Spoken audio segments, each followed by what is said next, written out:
You ever wondered what happened to these brothers? They came to this country, their parents wanted to pursue the American dream like so many immigrants who come here, and then something went very bad. They started out straight A students, they started out very promising, very social, very well liked, and then kaplooey.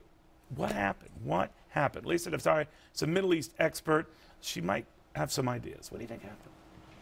We don't know what happened, but this is a wake-up call. Just like in the aftermath of 9/11, we thought that our airports and our airlines and our skies are vulnerable. Now we finally have a wake-up call. This is something that counterterrorism experts have been pointing to for quite a while now, that there is this radicalization on campuses, and not only are the radicalization occurs to the children of immigrants who come here. Well, it could be. There's a number of ways of looking at it, whether the radicalization happens on campus, whether you have... Among whom? Among the students, among the Muslim the Muslim student groups. We have that resent America? Who resent America. We have a lot of the speakers that are not vetted that come speak on college campuses. We have that in the UC system in California.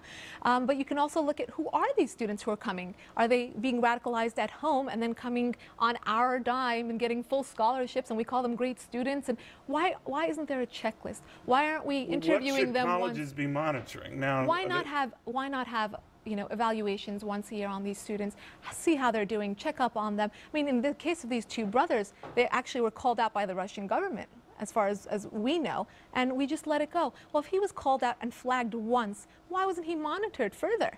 And then, or his younger brother. Now, the younger brother looks like every other college kid. In fact, shortly after the bombings, he was hanging out with his soccer team and everything else. He, unlike his brother, was a very good student. Well, what happened? A good student. These kids are young. And you know what we have to realize in the world of counterterrorism? Again, that these influences, whether it was the imam that was influencing them or many other influences, whether it's Hezbollah or the other jihadi groups, they are learning how to pander to the younger generation. They're on social media sites. We'd have the edge being in this country.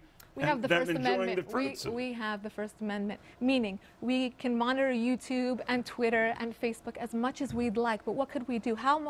Well, you could have monitored the younger brother's comments and heard that he was getting increasingly agitated. Right, and in the aftermath of what happened, we can look back and say that happened. But once we saw those comments, would we be able to go in and say this is a dangerous case or an at-risk child? We would not be able to.